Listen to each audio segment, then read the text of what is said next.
igny nandeha nitsaly narary ny foko amizao yaho defa le satria efa nanova loko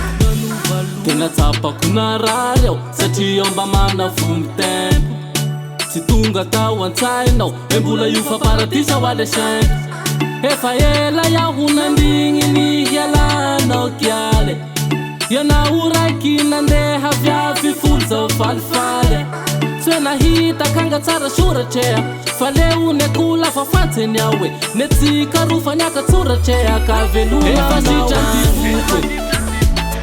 na tsisy anao tsy magnino ka sanatry toloko e na lasa mvazaka hoako iny fenao mbelako agny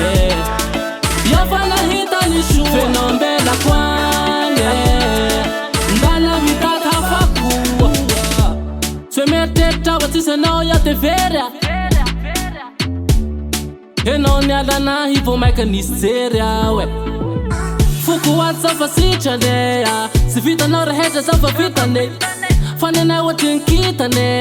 ka sanatry tonga miratry mieritreritra anao ipody aminakay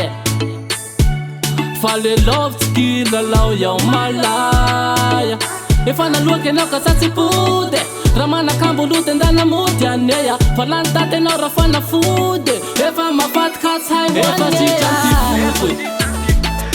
na tsisy anao tsy magnino ka sanatry toloko e na lasa mvazaka hoako iny fenao mbelako agny yafa nahita ny so fenao mbelako agny ndana mitady hafakoa aneka fandray mitady za efa nahita ny sahaza na ifona nandady lateo ianao io za efa ny afa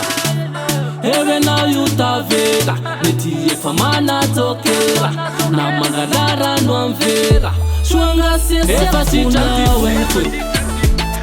na tsisy anao tsy magnino ka sanatry toloko e na lasa mvazaka hoako iny fenao mbelako agny yafa nahita ny so fenao mbelako agny